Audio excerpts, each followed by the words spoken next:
What they gotta do? What?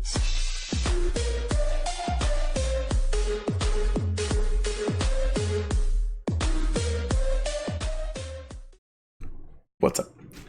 And it's a Japanese tutor here, and we're gonna do some more work on the open Sicilian, the Scheveningen structure.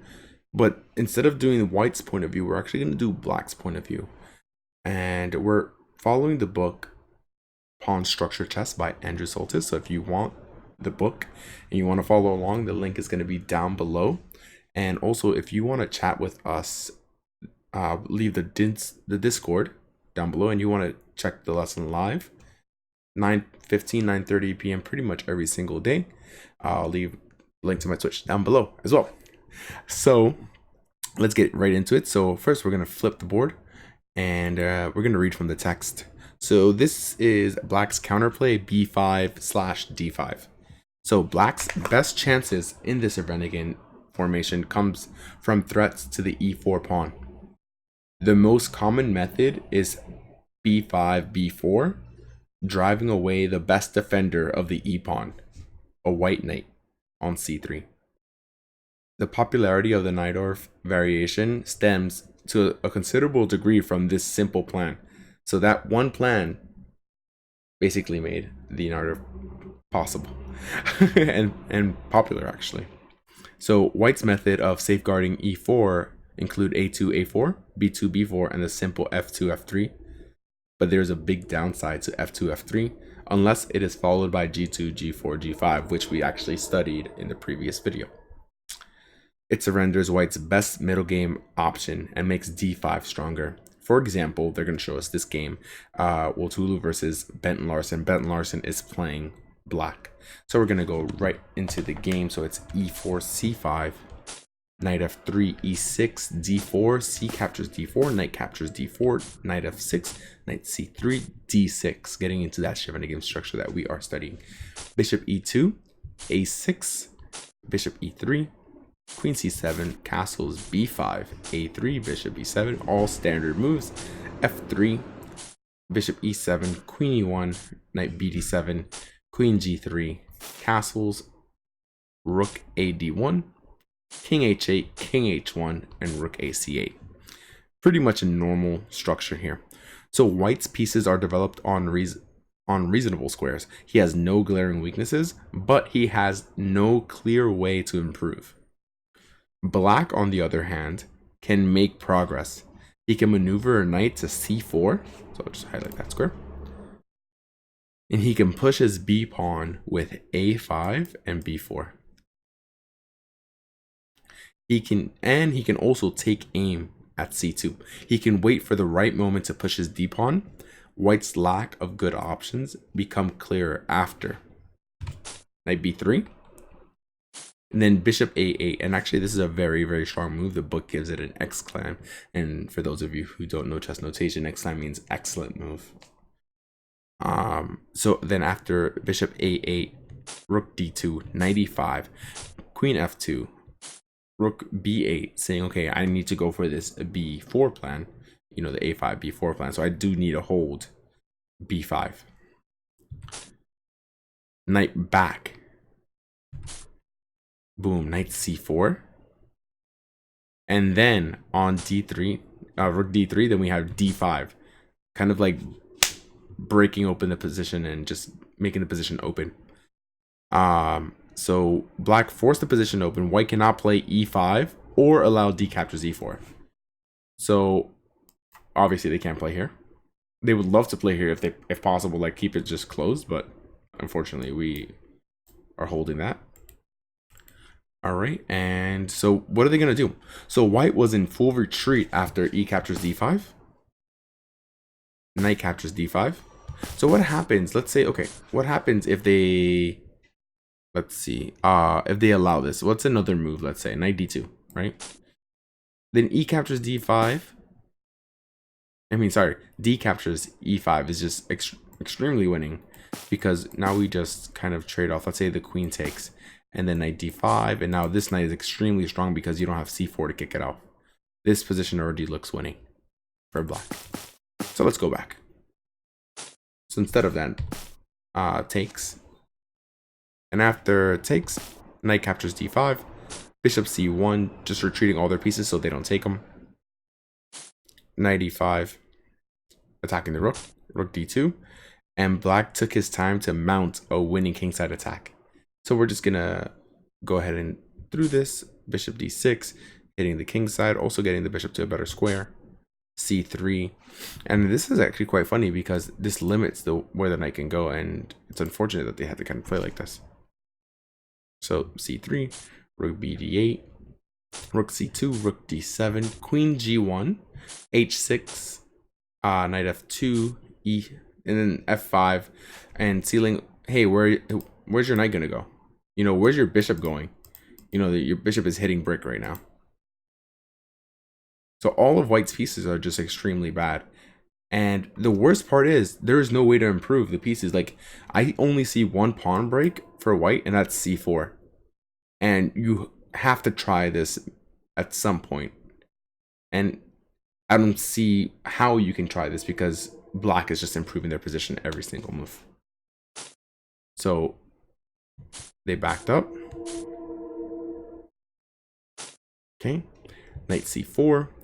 Knight d3, e5, knight b4, a5, and this just, even if we trade down, boom, boom, our pieces are just superior. So rook c2, and also defending this because we had some kind of like tricks as well to win a pawn. So the rook had to move. Rook fe7. Just, it's like kind of like slow and steady wins the race here. Just getting the pieces to better squares, kicking back their pieces. See, this was blocked. We're gonna make it go on the different diagonal now. This is blocked. We're gonna go on this diagonal now. And now, since this queen wasn't doing anything here, we're gonna go on a different diagonal. And, you know, bishop b7, we don't want to trade off that beautiful bishop for the knight.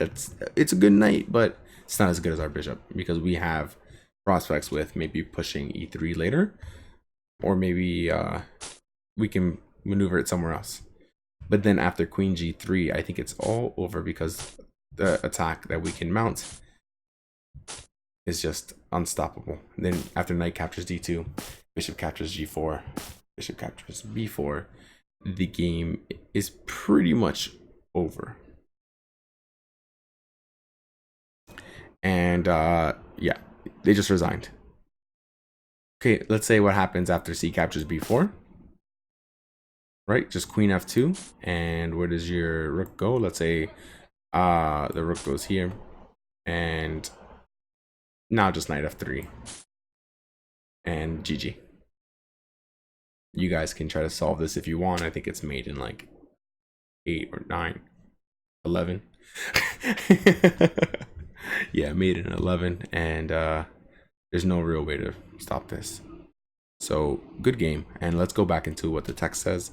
So punishing examples like this were so common in the 20th century that a conventional wisdom arose that white should almost always prefer f2 f4 to f2 f3 so that he can meet d5 with e4 e5. So basically, let's go back into the position. Where do they play f3 here? So f3 is only a good plan if you're going to play g4 g5. That's what the text is saying.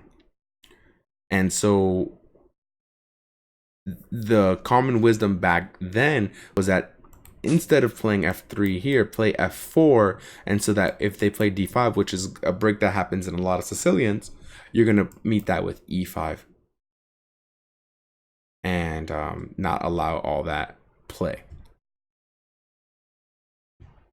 Okay, but this view was overthrown around the turn of the century in situations like the following game that we're going to follow. Okay, and if you have any questions, you can always leave them down below. All right, so e4, c5, knight f3, d6, d4, c captures d4, knight captures d4, knight f6, knight c3, a6, bishop e3, e6, bishop e2, queen c7, queen d2, b5. Again, super normal, nothing out of the ordinary here. a3, stopping this. Knight b d7, castles, queen b7. I'm sorry, bishop b7, f3, d5, e captures d5, knight captures d5, knight captures d5, bishop captures d5, rook h to e1. This seems to be another case of an equalizing d5, but in this and similar positions, white has excellent tactical chances simply because of his superior development. For example, if rook c8, bishop f4, queen b6, and this invites captures here, and then knight captures on e6, if I have the position correctly.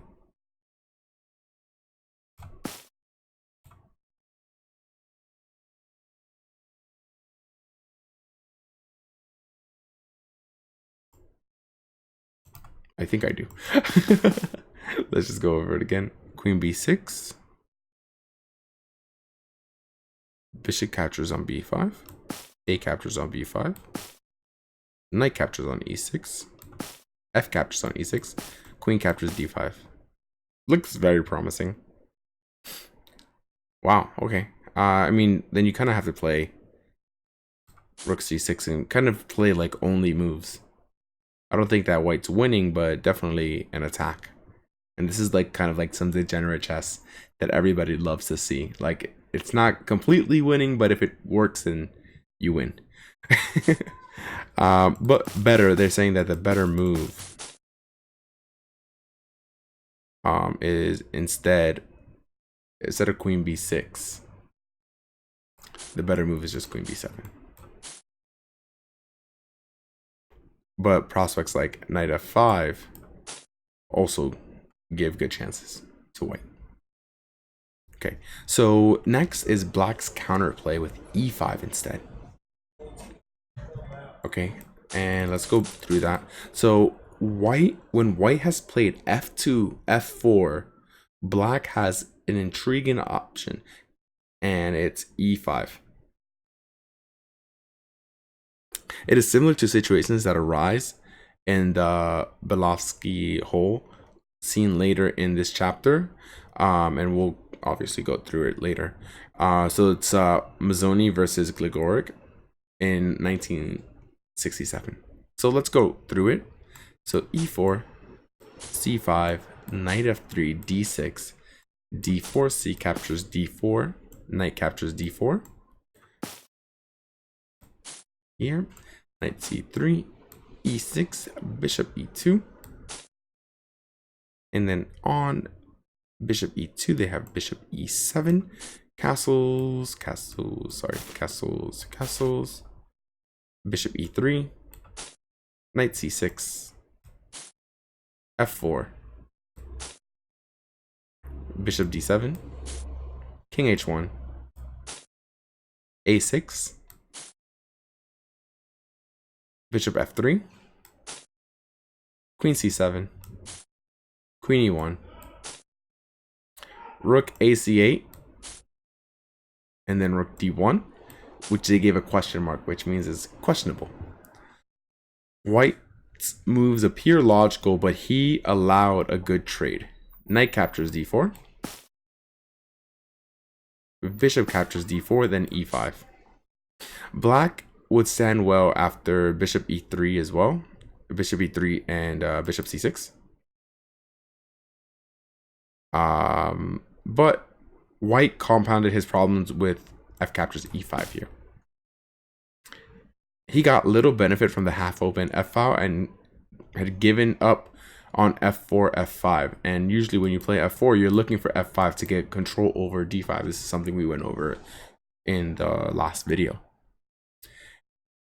So black's pieces, particularly the dark squared bishop and the king's rook, came alive. So d captures e5, bishop e3, Bishop e6, very strong bishops now. And we're going to get use of this. And also, black can never make use of this d file. Okay, so after bishop e6, queen g3, king h8. Just stopping any annoying bishop h6 stuff. After king h8, bishop e2, b5, bishop d3, rook f to d8, a3, queen b8, and also allowing the rook to hit here as well. After queen b8, knight e2, knight d7, awesome move, maybe going here, also allowing here, also allowing here. A lot of benefits. Also maybe knight f8 in some cases. So then after knight d7, knight g1, knight c5, with the idea of knight captures c3 in here. Okay, bishop captures c5, and white had to make another concession, giving away the bishop pair. Bishop captures c5. Oh, sorry. Rook captures c5. After rook captures c5, knight f3. Bishop f6. Knight g5. Bishop captures g5. Queen captures g5. Rook e8. Pawn's protected. Really can't attack anymore because you have the wrong color bishop. This pawn is just always in the way, whereas my bishop is free. So definitely black's bishop is way better. And so after the move rook e8, d2, rook d2, queen c7, rook f d1, h6, kicking the queen away, queen h4, queen e7, takes, and he ended up losing. Now this does seem like a fairly drawn position, but just because this bishop is so bad, he was able to win this. So I'll show you the technique. Bishop e2, and after bishop e2, king h7, king g1, a5. After a5, c3, rook b7, rook d6,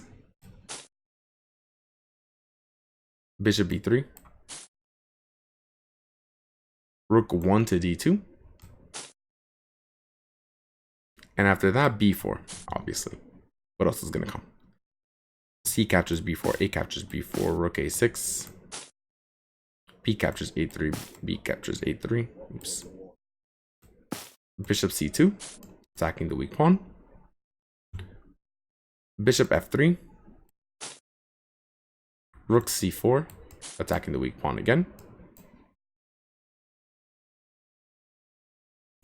And he resigned after rook e2, rook b1 check, king f2, bishop d3, rook d2, bishop captures e4, rook a7, and bishop captures f3. Okay, and that's all for this lesson today. Thank you for following through, and if you made it to the end, I congratulate you. You're serious about your chess. I will see you in the next video, and all the links are down below for the things that I mentioned. If you like the video and like the content, feel free to subscribe and like the video. It helps us with the algorithm in YouTube and stuff. So yeah, like the video. Bye.